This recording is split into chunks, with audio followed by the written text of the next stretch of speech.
ज्यादा सीधे मत बनो। सीधे पेड़ जल्दी काट लिए जाते हैं। आज की कहानी के माध्यम से आपको कुछ ऐसे तरीके पता चलेंगे जिनसे आप धोखा खाने से खुद को बचा सकते हैं। भावनात्मक रूप से कमजोर आदमी का लोग हमेशा फायदा उठाते रहते हैं। हम सब ने देखा होगा, अपने आसपास जो भी इंसान नर्म दिल का होता है, यानी कि भावनात्मक रूप से करुणावान होता है, वह अपनी करुणा से बस दूसरों की सहायता तो कर देता है, लेकिन बदले में उसे हमेशा धोखा ही मिलता है। तो क्या एक इंसान को भावनात्मक नहीं होना चाहिए? क्या उसे दूसरों पर भरोसा नहीं करना चाहिए? दूसरों की सहायता नहीं करनी चाहिए? क्या करुणावान और संवेदनशील होना गुनाह है? कोई गलती है? पाया तो यह जाता है कि कोई संवेदनशील आदमी दिल का अच्छा होता है, दूसरों की सहायता करता है, दूसरों का ख्याल रखता है, दूसरों से प्रेम करता है। प्रेम भी तो एक संवेदना ही है, वह भी तो एक भावना का रूप है। तो क्या प्रेम करना भी गलत हो जाता है? और यह तो आप सबको पता होगा कि प्रेम तो आध्यात्मिक साधना का एक बहुत महत्वपूर्ण कदम है। तो किस प्रकार एक इंसान समाज में संवेदनशील, करुणावान और दयालु, यानी कि एक अच्छा आदमी बनकर रह सकता है, ताकि लोग उसका फायदा भी ना उठा पाए और वह अपने मन की अच्छाई, अपने मन की कोमलता, करुणा सब कुछ बरकरार भी रख सके। एक बार एक युवा लड़का जंगल के पेड़ों पर मुक्के मार रहा था। वह बड़े जोर जोर से मुक्के मार रहा था। वह अपने मन का गुस्सा निकालने की कोशिश कर रहा था। शायद उसको किसी ने धोखा दिया था या फिर उसके साथ बहुत बुरा हुआ था, जिससे वह बहुत ज्यादा परेशान था। उसे कहीं भी शांति नहीं मिल रही थी। वह लगातार उस पेड़ पर मुक्का मार रहा था, जिससे उसकी उंगलियां लहूलुहान हो चुकी थी। उसी जंगल में एक शीतल पानी का झरना था। वहां पर एक भिक्षु रोज संध्या समय स्नान करने आया करते थे। यह उनका नित्य का नियम था। आज जब वह भिक्षु इस रास्ते से स्नान करने के लिए उस जंगल में आया, तो उसने उस लड़के की हालत देखी। वह जोर जोर से चीख रहा था, रो रहा था और लगातार मुक्के मारे जा रहा था। उस लड़के के आसपास कोई मौजूद नहीं था। इससे उस भिक्षु को उस युवक की चिंता होने लगी। उसने सोचा कि कहीं मैं इसे ऐसे ही छोड़ दूं और कहीं ये आत्महत्या कर ले। तो ऐसे विचार आने के बाद भी वह कुछ नहीं बोला और लगातार उस युवक की तरफ देखे जा रहा था। भिक्षु एकदम चुपचाप खड़ा हुआ था। उसने युवक से कुछ नहीं बोला, कुछ नहीं कहा, बस वह उसको लगातार देखता रहा। कुछ देर तक तो उस युवक ने उस भिक्षु को नजरअंदाज किया, लेकिन कुछ देर बाद उसे अजीब सा लगने लगा। उसने सोचा, ना तो यह मुझे रोक रहा है और ना ही कुछ कह रहा है, यह तो बस मुझे देखे जा रहा है। इसका क्या मतलब है? बड़ा अजीब आदमी है। ऐसे ही विचार उस लड़के के मन में उठने लगे थे।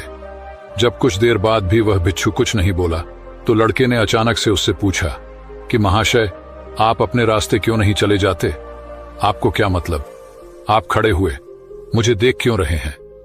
भिक्षु ने बड़े शांत स्वर में कहा कि मैं तुम्हें रोक नहीं रहा हूं, तुमसे कुछ कह नहीं रहा हूं, तो मुझसे तुम्हें क्या परेशानी है? मेरे ही तरह है। ये पेड़ पौधे, ये पक्षी, ये सब तुम्हें तो देख ही रहे हैं। जब इनसे तुम्हें कोई परेशानी नहीं है, तो मुझसे क्यों परेशानी है? यह सुनकर लड़का जोर से चीख कर बोला, मुझे सबसे परेशानी है। मैं सबसे नफरत करता हूं। यहां पर सब धोखेबाज, गद्दार होते हैं, कोई किसी का नहीं होता इस दुनिया में।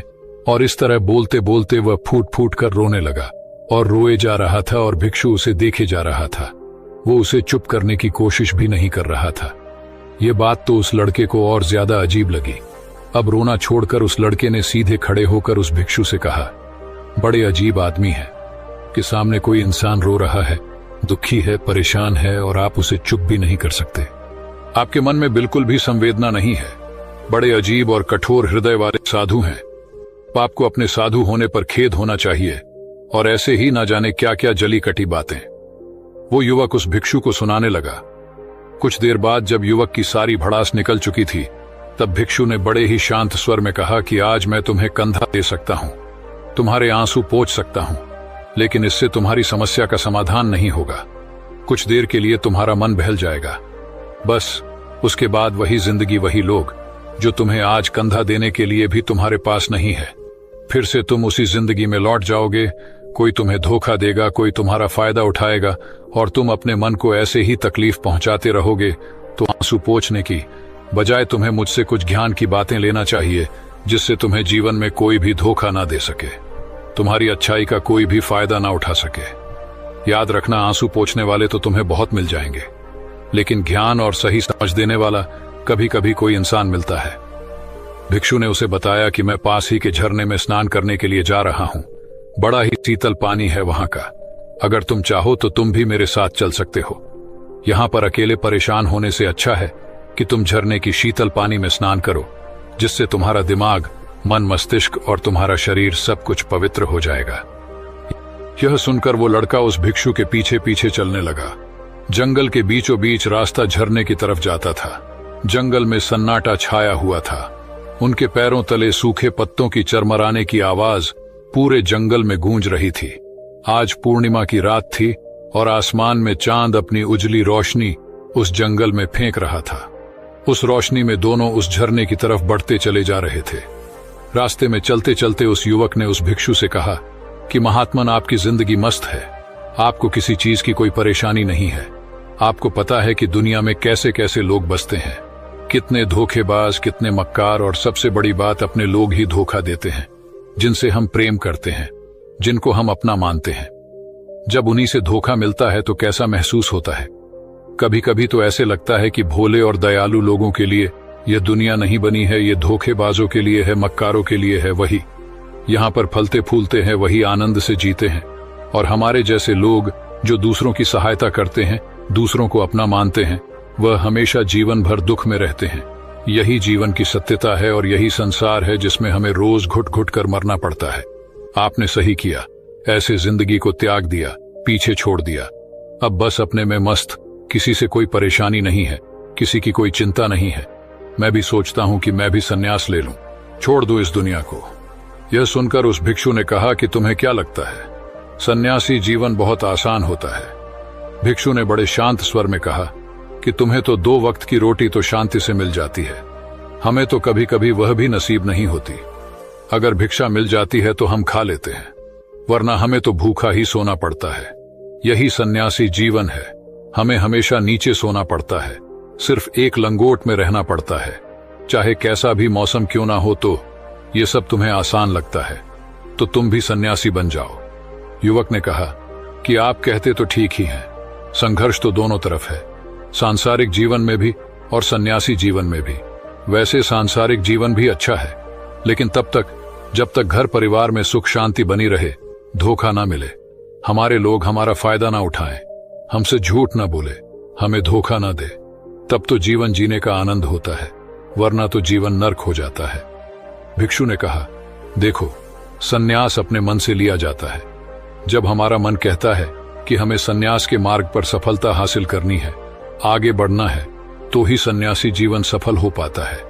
लेकिन तुम अपने घर से परेशान होकर, दूसरे लोगों से परेशान होकर सन्यासी बनना चाहते हो, तो तुम्हारा सन्यासी जीवन भी कभी सफल नहीं होगा।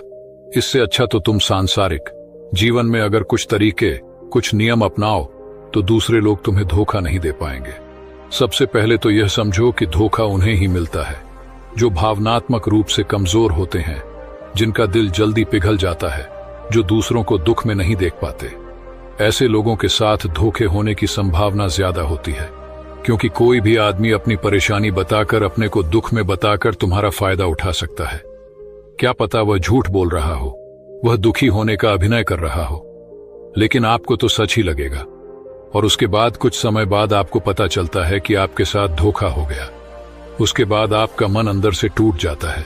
इसीलिए सबसे पहली बात ध्यान रखना कि किसी भी व्यक्ति को यह एहसास मत होने दो कि तुम भावनात्मक रूप से कमजोर हो, अंदर से तुम्हारा दिल नर्म है।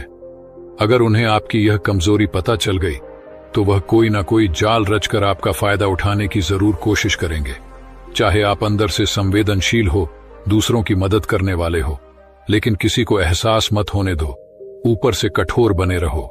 जब लोगों को लगेगा कि इससे कुछ बोलने का फायदा ही नहीं है, ये आदमी कठोर है, नहीं पिघलेगा, तो खुद ब खुद वो लोग जो झूठे हैं, जो मक्कार हैं, वो आपके पास आएंगे ही नहीं।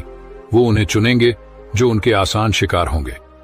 दूसरी बात समझने की यह होती है कि हम बहुत जल्दी दूसरों पर विश्वास कर लेते हैं, और हमारी जल्दी विश्वास करने की आदत ही हमें हानि पहुंचाती है।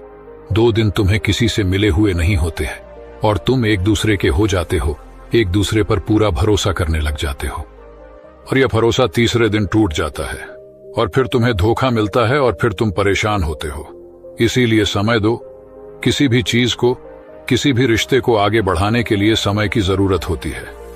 समय के साथ तुम्हें सामने वाले इंसान की अच्छाई और बुराई पता चलती है। तब तुम्हें पूर्ण रूप से पता चलता है कि इंसान वास्तव में कैसा है, अच्छा है या बुरा है, और वह कुछ समय देने के बाद ही होता है। इसीलिए जल्दी किसी पर विश्वास मत करो। अगली पहचान या अगला तरीका समझने के लिए तुम्हें ऐसे लोगों को समझना होगा जो दूसरों की चापलूसी करते रहते हैं। कुछ लोगों की आदत होती है चापलूसी करने की। आपके सामने आपकी बड़ाई करेंगे, आपके बारे में अच्छा अच्छा बोलेंगे, और आपको लगेगा कि यह इंसान कितने अच्छे हैं, मेरे से कितना प्यार करते हैं। लेकिन वास्तव में उनकी वह चापलूसी एक जाल होती है, ताकि वह आपका दिल जीत सके। और उनको चापलूसी करने का मौका तभी मिलता है जब आप दिखावा करते हैं। अगर आप उनकी चापलूसी से प्रभावित ही नहीं होंगे तो कुछ समय बाद वो चापलूसी करना बंद कर देंगे। इसीलिए किसी के सामने दिखावा मत करो, वरना आप तो आकर्षण के केंद्र बन जाते हो। लोगों को लगता है कि शायद इसके पास बहुत ज्यादा धन संपदा है, इसीलिए इतना दिखावा कर रहा है, और इसी वजह से जो लोग आपका फायदा उठाना चाहेंगे वो आपके करीब आने की कोशिश करेंगे, आपकी चापलूसी करने की कोशिश करेंगे। अगला नियम बताते हुए भिक्षु ने झरने की तरफ इशारा किया। वो झरने के पास पहुंच चुके थे। युवक को भी एहसास हो चुका था, क्योंकि वहां पर ठंडी ठंडी हवा चल रही थी। ढलान की तरफ जाते हुए भिक्षु ने कहा कि सांसारिक जीवन में एक बात समझने की यह होती है कि हम जिसकी सहायता कर रहे हैं, चाहे किसी भी रूप में, धन से, शारीरिक रूप से, या जिस भी अवस्था में हम किसी की सहायता कर रहे हैं, तो हमें यह ख्याल रखना चाहिए कि सामने वाला वापस कभी भविष्य में हमारी सहायता करने योग्य है कि नहीं है। अगर किसी को पैसा उधार दे रहे हो तो यह समझो कि उसके पास आय का कोई साधन है कि नहीं है। कल भविष्य में वह तुम्हें वापस कर पाएगा कि नहीं कर पाएगा। अगर वह नहीं करेगा तो तुम्हें तकलीफ होगी, तुम्हें दुख होगा। ऐसे तो इंसान करुणा बस भिखारियों को भी भीख देता है, लेकिन वह गलत नहीं है, क्योंकि जो भी पैसा अपने सामने वाले को दिया है उससे आपके ऊपर कोई ज्यादा प्रभाव नहीं पड़ेगा। अगर वह आपको वापस भी नहीं लौटाएगा तो अगर किसी ऐसे इंसान को पैसा देना है जो कभी वापस नहीं लौटा पाएगा, तो उतना ही देना जिससे तुम्हारे ऊपर ज्यादा दबाव न बने। अगर वो वापस भी न लौटाए तो तुम्हें ज्यादा दुख न पहुंचे। अब तक वो दोनों झरने पर पहुंच चुके थे। दोनों ने अपने कपड़े उतारे और उस झरने के शीतल पानी में कूद पड़े। पानी बहुत ठंडा था। उन दोनों की सारी थकान, सारी उदासी पल भर में ही दूर हो गई। स्नान कर लेने के बाद दोनों एक पेड़ के नीचे उस झरने के सामने बैठकर बातें करने लगे। भिक्षु ने उसे आगे समझाते हुए कहा कि शुरुआत में लोगों को नजरअंदाज करना सीखो। जब तुम किसी को शुरुआत में नजरअंदाज करते हो तो जो भी लोग किसी लालच की वजह से तुम्हारे पास प्रभावित हो रहे थे, उनकी छटनी हो जाएगी। जब तुम उनको नजरअंदाज करोगे तब को एक दो बार लोग तुम्हारे पास आने की कोशिश करेंगे। उसके बाद वो तुमसे दूरियां बना लेंगे। और जो आदमी तुम्हारी इंसानियत, तुम्हारी अच्छाई देखकर तुम्हारे पास आएगा, वो नजरअंदाज करने के बावजूद भी तुम्हारे करीब ही बना रहेगा। और यही तो एक सच्चे इंसान की पहचान होती है। जो हमारे अपने होते हैं उनसे हम लड़ भी लेते हैं, झगड़ भी लेते हैं, उसके बावजूद भी वो हमारी बातों का बुरा नहीं मानते हैं। चाहे थोड़े समय के लिए वह हमसे नाराज रहे, लेकिन कुछ समय बाद फिर से हम एक हो जाते हैं। और यही तो घर परिवार का मतलब होता है, यही तो अपनों का मतलब होता है। इसीलिए शुरुआत में अनजान लोगों को नजरअंदाज करना सीखो, इग्नोर करना सीखो, ताकि धोखेबाज, मक्कार लोग तुम्हारे करीब ही ना आ पाएं। अपने इस वार्तालाप को खत्म करते हुए भिक्षु ने अपनी आखिरी बात बताते हुए कहा कि ये आखिरी सीख सबसे ज्यादा महत्वपूर्ण है। सब कुछ होने के बाद भी तुम्हें धोखे मिल सकते हैं, लेकिन तुम अगर अपने आंख और कान और अपना दिमाग खोल कर रखते हो, अगर तुम होश में रहोगे, ध्यान करोगे, तो तुम्हें इंसान की आंखें देखते ही समझ में आ जाएगा कि उसे तुमसे क्या चाहिए। तुम उसकी इच्छा और उसका स्वभाव उसकी आंखों में ही पढ़ सकते हो। लोगों की आंखों में, उनकी वाणी में, उनके स्वभाव में उनका सब कुछ दिखाई देता है। बस हम ही अपनी आंखें मूंद कर रहते हैं। दूसरे लोगों से जानो, उसके रिश्तेदारों से जानो, उसके परिवार वालों से जानो कि वह इंसान कैसा है, दूसरों के साथ उसका व्यवहार कैसा है, उसकी पड़ताल करो। जब किसी पर विश्वास करो, ऐसे ही किसी पर विश्वास मत कर लेना। अपनी पूरी संतुष्टि करना। अगर तुम किसी के साथ लंबे समय तक भरोसा करना चाहते हो, किसी के साथ कोई संबंध बनाना चाहते हो, कोई दोस्ती करना चाहते हो या किसी की मदद करना चाहते हो, तो इन सभी परिस्थितियों में तुम्हें यह जरूर पता होना चाहिए कि दूसरे लोग उस इंसान के बारे में क्या सोच रखते हैं। इसके बाद तुम जीवन में कभी भी धोखा नहीं खाओगे और तुम्हें कभी भी धोखे की वजह से पछताना नहीं पड़ेगा। इसी तरह की बातें करते हुए भिक्षु और वो लड़का दोनों जंगल से बाहर आ गए, अपने अपने घर को चले गए। दोस्तों, कभी भी किसी पर भी भरोसा करने से पहले उसके बारे में अच्छे से समझो, जानो, समय दो, फिर भरोसा करो। हमें आशा है कि आपको यह वीडियो पसंद आई होगी। इसी तरह के मोटिवेशनल और इंस्पायरिंग वीडियो देखने के लिए आप हमारे चैनल को सब्सक्राइब कर सकते हैं। हम मिलते हैं इसी तरह की नई मोटिवेशनल वीडियो के साथ। धन्यवाद।